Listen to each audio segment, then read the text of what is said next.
Welcome back to Twin Chat. We are excited you are here to join us as we have real conversations with real people focusing on well being. Hi, I'm Kenan McCumber, mom of two and teacher living in Bend, Oregon. And hi, I'm Steph Kafori, mom of three, life coach living in sunny Hawaii. And we are so excited to welcome Marie Davis Markham. Hi, Marie. Welcome. Hi. Hi, thank you. So, Marie has been our best friend since we were 7 days old. Marie is 7 days younger than us, and we've never let her forget that. And now that we're older, we kind of wish she were the older one. So she's like our triplet from another mother, and her mom is a second mother to us. We were inseparable throughout childhood, and Marie loves to run, and that is what has distinguished her from the lot of us, because she has always been an exceptional runner. And today we're going to talk about her running career and how that's led her to where she is today. So her impressive career began when she was 8 years old. And from that moment, Kenan and I knew we could not keep up with her, nor could anyone else. We attended the same high school, Lincoln High School, and she won 6 state championship titles. Marie is also a 3-time Foot Locker finalist and won a two-time junior world cross-country team member. She attended the University of Oregon, becoming a 6-time All-American. Oh my goodness, 6-time All-American. After University of Oregon, she went semi-pro for the Nike Farm team. And in 2004, an injury caused her to close her competitive career, but Marie never stopped running and has never stopped loving the sport. Marie is also a mother of 2 amazing children whom I adore and my children adore, and we're do lots of family things together, which is amazing and great. And last year, Marie left her career in teaching. She was a teacher for just about 20 years in elementary school to dedicate her life and energy to her business, Wildwood Running. And she's also track and cross country coach at Lincoln High School. Marie, welcome. We are so happy that you're here. Listening to Steph list your incredible accomplishments from the past and present, it just so fills me with inspiration. Marie, you are incredible. I feel so lucky to call you my best friend for our 43 years of life. Thank you for being with us today. But before, of course, we launch into our chat, will you please tell us a twin story? Oh, absolutely. First, thank you for having me. I love you both dearly, and it's fun to see you in person right now since it's been too long. But, you know, twin stories. I mean, there's so many. I feel like our lives were intertwined in almost everything we did. I think about trips. I think about walking up and down the street, and both of you were right there. But I think my favorite story was maybe kindergarten or first grade. And I remember sitting on the front steps outside of our house, and I had this like brilliant idea that it would be, I mean, I had hair like almost down to my butt, I think. And I thought it would be this great idea to cut bangs. And I remember pulling the scissors out, and to this day, I think our story is a little different. Our version is, but I remember saying, "Hey guys, I'm going to cut bangs, and don't let me cut them too short. Like, tell me when to stop." And so I pulled the scissors out, and I'm 6 years old, and I'm cutting bangs across my forehead, and I don't remember anyone saying stop. And I remember finishing and looking in the mirror, and my bangs were like half an inch long. And I remember my mom was just livid, and I was like, "They didn't tell me when to stop. They were supposed to tell me when to stop." And I remember the memory, I guess the reason I remember it so well and so vividly is my first grade school picture. I look like ET. Like, I'm like sitting totally upright. My neck is sticking out, and they have these tiny little bangs, and I look so awkward. So thanks for that. Oh yes, Marie, I love that story, and has your mom allowed you to use scissors since? Like, because I remember there was like 10 years that scissors were banned in your house. Yes, scissors and gum. There's another gum story, but yeah, scissors were banned, and I don't think I'll ever cut my daughter's bangs because of that. Well, and unfortunately, the nickname ET stuck for a while. Yeah. Most of my nicknames have come from you too. I can think of 3 that have come from you too. So yeah. Well, yes, and we may, Marie's nickname that we still call her in every message and text message is Marv J, because when we were little, we all took boy names. So Kenan was Ken, I was Steve, and Marie was Marv J, and she was Marv, and then we added the J because her middle name is Jane. But also Marv came from Marvin Gardens from Monopoly. Monopoly, yeah. But such a long, convoluted story to get to the nicknames that we create for people. Yes, yeah. But it just shows our love for you that you have 3 nicknames from us. Yeah, I don't know if I count that as love. Trust me. It's better than the nickname I have for Steph, which I won't share with everybody. But Marie, Steph touched upon the highlights of your running career. Will you please tell us more about your running and what it is like to be our famous friend? You really are. I want an autograph after this. Yeah. I don't know about famous, but running was truly, I look back at it now and I didn't realize at the time, running was a time in my life where I really figured out who I was. And it was kind of this battle with being successful and not wanting it to be my identity. And I feel so grateful for kind of the people I had in my corner, my parents, my coaches, people like you two who knew me as Marie and not as a runner. And it was a great time, right? Like winning things was fun. Being on a team that won things was really fun. Being on an environment where people really want to cheer you on and support you was just the best thing ever. But it also came with an immense amount of pressure. It came with a lot of, I wouldn't say struggles, but it came with this awareness of who am I as a runner and a human, and where do I want to go with this? And I look back at it now and I really believe that it created who I am today. And I think it's because I was able to identify as Marie over a runner.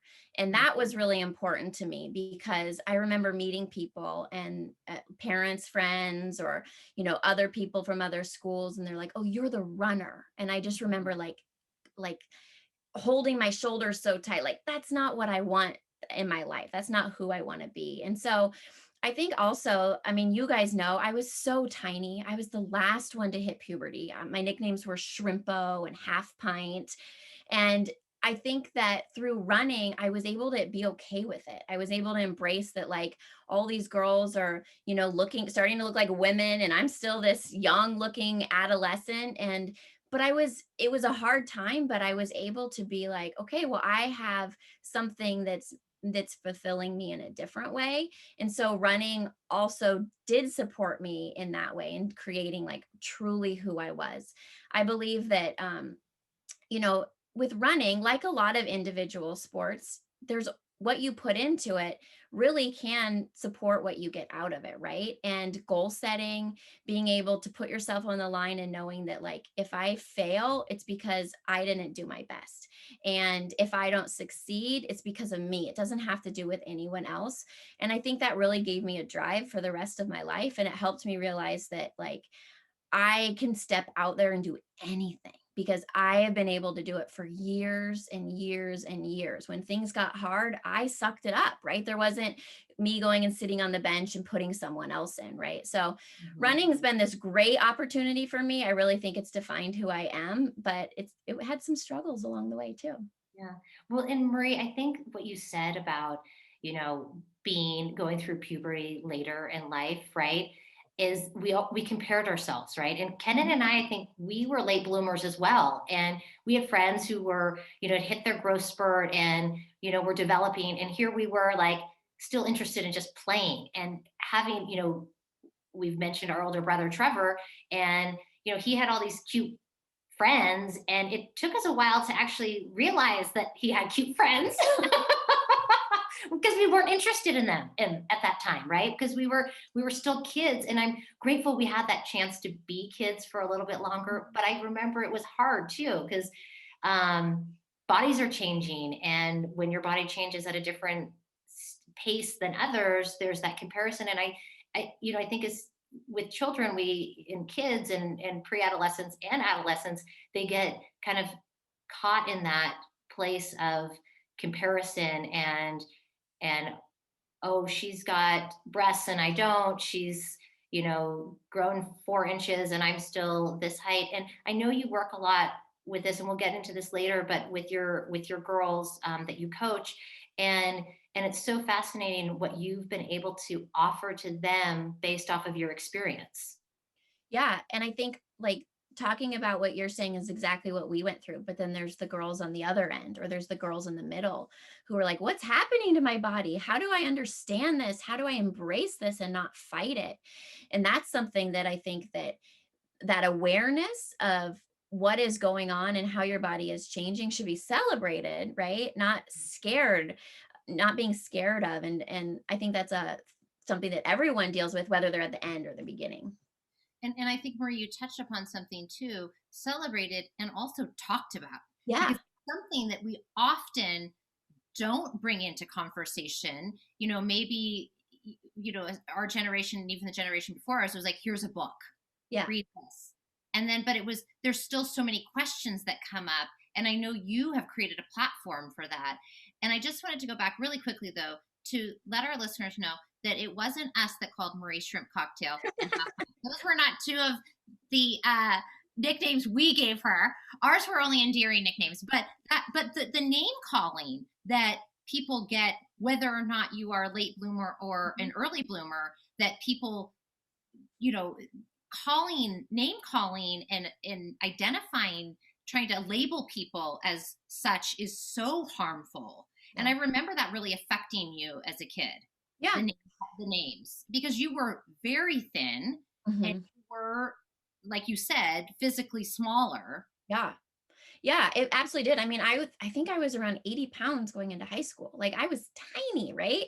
And it was it was something that I felt lucky enough that I had enough confidence in myself, but there were those moments where I was like, yeah, this really sucks.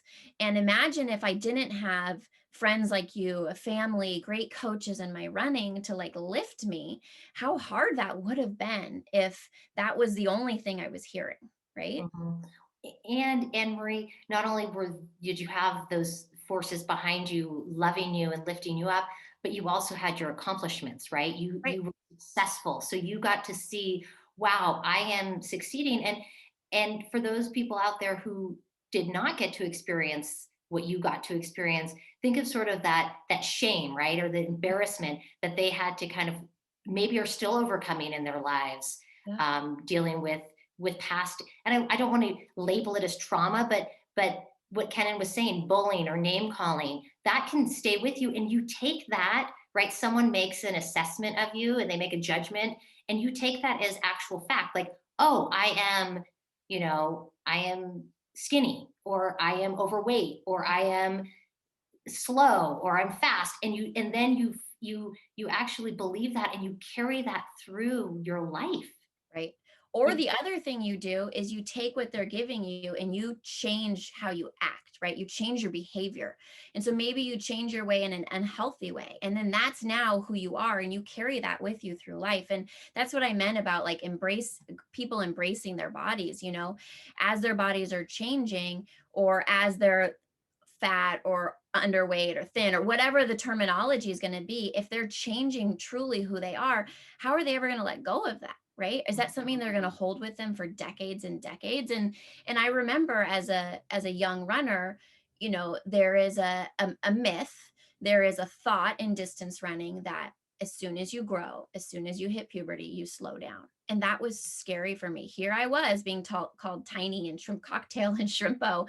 And my whole thing is like, okay, so then what happens with my running when I actually grow? And I was lucky that, maybe not lucky is the right word. Maybe it was talent. Maybe it was people in my corner, whatever it was, the belief in myself. But I was able to navigate puberty and come out stronger. But think about the people who are waiting for that to come. And then they're like, oh, now it's here. I got to change who I am or how and looking at it with fear, a natural process of the body, and fearful that, oh shit, this is going to happen to me and I'm going to slow down. Right. And I've been this amazing runner.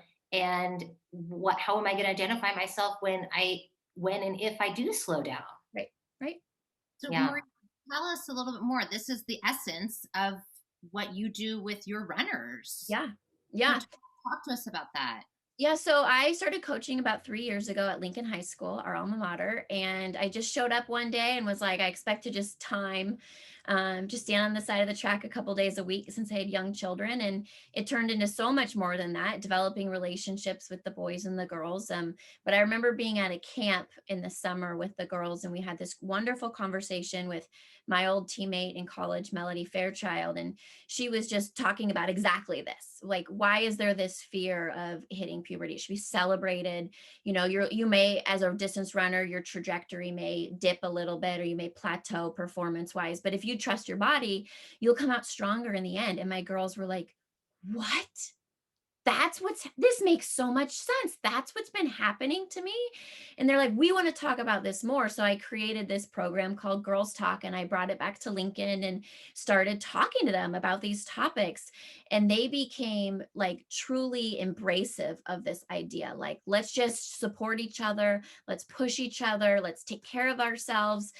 And then in that way, I think they became more confident. And we have a great head coach who really supports this work and this mission, and he wanted all of these conversations to happen. So I feel like as a whole community, we really came together and were able to have these conversations. And now I'm trying to support other schools. I've been talking to a Wisconsin school the past couple of weeks, and just trying to support other coaches to have these same conversations, so girls can then say, oh, this is okay to talk about. Because I was thinking back at the beginning, I don't remember talking to you guys about going through puberty or how I was feeling about being small or whatever. Like, and so now giving them the like, okay to like on their training runs to start talking about how they're feeling about their bodies and stuff like that. So, Well, and also, Maria, I imagine, not being in the running world as far as that being my sport in, yeah, middle school, high school, college, but the whole concept around eating disorders, because, right, like the lighter you are, the faster you can run. And that's another piece that you have to bring into these girl talks as well. absolutely. And that's been huge. And I haven't talked necessarily about eating disorders just because of my background, and I don't feel qualified, but I do hit on like, what happens often is when girls' bodies change, they decide to either embrace it or they fight it. And when they fight it, they're either overtraining, under eating, under fueling, or, and there's other factors as well. But then what happens is often their bodies are not healthy, or they have some sort of disordered eating. Maybe there's orthorexia, which is where people start to restrict what they eat, and then that snowballs into anorexia. And so starting those conversations with just like, accept your body, it's hard. Like, it's hard when you're running and you're a freshman and a sophomore and your performance is going up, up, up. And then all of a sudden yours is going down and someone else is going up. So just starting those conversations, I think, is And imperative. Marie, I mean, how wonderful that you're bringing this to these young girls at this age.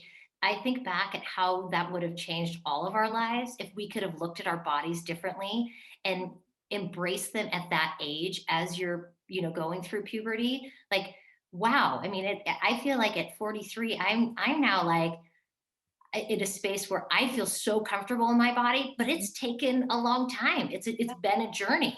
Yeah. And what a gift you are giving these girls. And Marie, you're also doing online workshops. So tell us a little bit about what that looks like as well. Yeah. So I co-founded a company called Wildwood Running with my friend Robin, and we're both coaches here in Portland. And we just been going to coaching clinics and realized that like boys are different than girls. Like physiologically, they're different than girls. There's nothing about it. And all the information, not all, most of the information is geared towards boys. And so we need to start having conversations around girls, not because people are wrong in what they're saying, but there's so much new information, so much research out there. There's so many people doing right things that maybe we can create a platform for people to start talking about these things. So Robin and I created a coaches clinic, and now we've done a workshop, and we just last week finished a 3-weekend camp with 340 girls over Zoom talking about all of these topics. And it's just been amazing to create this platform for like our camp was called Wildwood Running Girls Camp with no running. So it was basically about all the other things, right? Like nutrition, mental health, menstrual health, confidence, leadership. And it's just been a blessing so far. All of it's been virtual because we developed this idea in the middle of a pandemic, but hopefully someday we'll be able to meet all these people in person as well. Because I remember you were going to have a full conference this Yeah. past summer and had to cancel that. So hopefully, fingers crossed that you can have it sometime in the near future. And Mhm. Marie, this I just thought of this as you were saying that. So all these girls come together from I'm imagining all over the country. Is that right? Yeah, we So, had 32 states represented. wow. And tell us a little bit about what some of the big issues that these girls are or that you see kind of recurring that they want to talk about Yeah, that's so been the important to greatest thing that we did, and kind of, I don't know if you use Padlet through them. your teaching, but the greatest thing we did is we created a Padlet, and seeing them reflect after every session was just gold. So is Like, that like a whiteboard, an online yeah, whiteboard? yeah, Okay. Ken, and I had explained it as like you're putting stickies on a wall, like, yeah. So you're putting like your own observations. So we would at the end give them a writing prompt, or we'd say, follow this writing prompt, or just write about something that you reflected on. So our biggest goal was to give them an opportunity to reflect and to talk. So we had like these small breakout rooms. So we would have all 340 campers leave the meeting for 20 minutes, and we'd have counselors that would navigate conversations. And that's where they got to meet girls from all over the country and just talk. And we found that that was the most influential part. They wanted to hear from other girls. They wanted to know that other girls were going through the same thing. But the pieces that resonated the most from Padlet, from the reflections, were being able to talk about my period, being able to understand that my body is changing, understanding my why. Why do I run? Because if I know why I run, when I get injured, when I get hurt, when I get sick, when I don't perform as well, I still show up, right? Because most of them, their why is for their teammates, the joy, being outside. It's not to like win, it's for a different reason.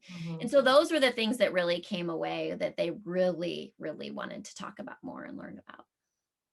And Marie, you know what I love about that when you ask the why, you're creating also runners who will want to run for the rest of their lives, right? It's not just about this immediate career of being a young person, but taking care of your body so that when you are our age, Yeah. that's something that three of us still love to do and do together is run. And when you're 60 and 70 and so on, that your body is strong and healthy. Exactly. And that's the point of the camp.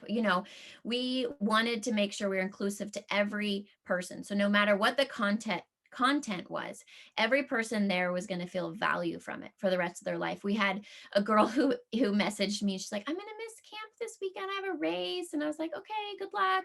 She set a world record for the under 20 under 20 4x800 meter relay. Like, I'm like, oh, okay. So we have girls of that caliber. And then we have girls who show up who don't really care about racing. It might be fun for them, but they're there because they love the sport. And one of our topics was, how do you run after high school? And letting every girl there know that there is an opportunity in college. It could be a club team, it could be D1, it could be D3, it could be a junior college, it could be joining a local running club, not even affiliated with the school, but to like encourage them that you love this sport now, like you can still do it in college, whether you want to just do it for fun or not. So I agree, Kenan, like knowing your why gives you that opportunity to succeed in your own way forever.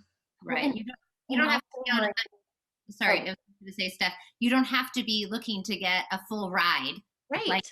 you did to University of Oregon, right? Right. But go for again that point of that joy. Yeah, so nice. well, just to carry on that, it's the inclusivity, right? Is that when you really allow yourself to be the runner from the place of joy in your heart, right? Because that's what the way that I feel during and after a run is why I keep running. And it's not, Kenan and I, like I said in the beginning, we never participated in, well, I participated like in track for like a couple weeks, but we were tennis players and basketball players and soccer players. So we weren't in that competitive realm with you guys, but we saw what you guys went through, and it was grueling. Like, it was grueling. Our sports were grueling in their own right, but it's an individual. I mean, cross country's team, but it's still an individual. And if you're doing a relay, there's still that individual aspect to it, right?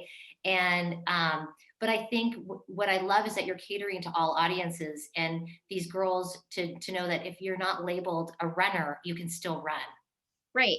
And I think that this translates to every sport. And that's a goal of ours, right? Is these conversations, whether you play tennis or basketball or whatever, translate into making yourself, not making yourself, but encouraging yourself to be the best person that you want to be, whether it's in sport or out of sport. Really honoring who you are is going to get you the place you want to be. It doesn't, like, your own success, not what other people's success is for you, but who you really want to be. Yes, that other people don't define it, because you're not comparing yourself to, like, we never compared ourselves to you. And Right. it was because we weren't, one, it wasn't even in our radar, but if we had, think of how that would have limited us in life, right? Marie's better than we are. Well, we can't be runners. We can't do that. I do think I was better at Monopoly though, and you guys were always like, well, oh Marie, man. I have to say that I actually, like, well, let's tell the story on the tennis court when we were Oh no. and Marie, we had gone to eat a snack beforehand, and I think it was French fries Or and pepperoni stick, probably. or a pepperoni stick. And we go up to the tennis court to our tennis class, and Marie goes for her forehand. Wait, I have a wood racket though. I have a wood. Poor Marie had a wooden racket. She goes in for the forehand, and the racket comes out of her hand and flies across the court. Well, Kenan and I were on the ground laughing, and poor Marie was so embarrassed, but it was the funniest thing in the world. Oh, it was not funny. It was mortifying. I'm okay with it now. I'm okay with it. Oh my gosh. So, Marie, I've got to ask also, so besides your running, because we know that is such an outlet for you, what is one thing you do for self-care and maintaining your well-being during your incredibly busy life? I try and prioritize things that make me joyful first, right? Like, today I was walking through the house and I was like, oh my gosh, we have to get rid of all these toys and their rooms are a mess and having done the laundry. And I was like, let's go for a walk. So the whole family got together. We went for a walk in the forest, and it's taken me a long time to be that person. That's for sure. But figuring out what I can leave behind and what's going to make me feel good in the moment has been something that's really important. With COVID, I think my biggest thing is, my goal is to find 10 minutes every day where I'm just like quiet to myself, because one of my roles for Wildwood is social media. So I'm on my phone all the time and I don't love it. And so giving myself an opportunity to like just lay down or to read, and 10 minutes isn't much, but navigating homeschooling and, all that stuff, it feels like enough that I can accomplish it. It's not too hard of a goal that I can't do it. So finding joy is huge for me. And I think one of the things that changed for me was 3 years ago when I went back to coaching. Like, that gave me some new joy. And like you mentioned earlier, I never thought I'd quit teaching or retire from teaching. 19 years in, I felt like that I was going to at least get to 30 years, but I didn't find joy in it. Like, I really didn't. It wasn't giving me that, but track started to. So I looked at it as an opportunity to find my joy. I love that. Marie, and I love that you listened to Yeah. where the flow was going for you and shifting. Right. And it took me some time. Like, I probably could have stopped 2 years prior, right? But it took me some time to trust that, like, with anything, you go through ups and downs, right? So I was in this career for 17 years and, I loved it. Like, I love teaching. Ken, and this, we talk about it all the time. Like, it was what drove me. But it just got to this point where it felt like not only hard, but like hassle and like too much work. It didn't feel like this good work, And so, but when you're in it for that long, you can't just jump ship, right? You have to make sure it's the right thing to do. Mm-hmm. Mm-hmm. Well, and Marie, I think when on your journey, you've also gotten to experience so many different, like, people, and, you've run in South Africa, and your teammates from all over, running in U of O, and then from San Francisco. And so you've actually, it seems like you've had two amazing lives that have been, you've had this world, this running world, you've had your teaching world, and now you've gone with the movement and the flow of starting this new business. And what a service you're providing to these young girls. And I honor that. And I'm so grateful, because I have a daughter, and I want her to grow up loving her body and embracing her body and not comparing it to others, but learning from others. And I see this platform that you are creating, and I'm so excited to see where it takes, how as it builds and grows. Because I mean, having 300 girls just join you this last week, that's a huge accomplishment. And I just want to tell our audience where to find you, so they can find you at wildwoodrunning.com and on Instagram at Wildwood Running. It's Wildwood Running PDX. Yep. And is the URL PDX as well? Nope. The website's just wildwoodrunning.com, and then Instagram is Wildwood Running PDX. Okay. And then we have a little, before we close, we have a little funny thing that we were going to do for you guys. So I have to preface this. This is Steph talking. Let's preface it that Marie does not want to do this. There we go. Marie does not want to do this. This was my idea. This is Steph. This was my idea, because I want to add a little bit of joy to and show you guys what a relationship we have. So when we were little, we would do jingles and we would dance and act out certain things from TV or things we'd heard on the radio. And or the back of a tissue box. Yeah. And Marie's dad had a video camera back in the day when not a lot of people had video cameras. So we would video ourselves. And the song we're going to sing for you guys is from Gilligan's Island. And did you hear that the guy just died from Gilligan's Island? No. Gilligan, right? No, who died? Yeah, I think Gilligan just passed away. So this is in honor of Gilligan. Oh, yeah. Okay. And I have to tell everyone, we did it. Kenneth and I performed this. We gave a speech at Marie's wedding and we performed this. And it was a little embarrassing, but I was so nervous for you guys. Yeah. Just like I am right now. And wait, we also just have to also let people know that we are aware that we might be a little bit tone deaf. So no one needs to put that in a comment like maybe you guys should get voice lessons or anything. We're well aware. Okay. Yeah. We embrace our imperfections. We do. Yeah. Okay. And for you, those of you on YouTube, you can watch us with the hand gestures. Okay. A 3-hour tour, a 3-hour tour. The tiny ship was lost with Gilligan and the skipper too.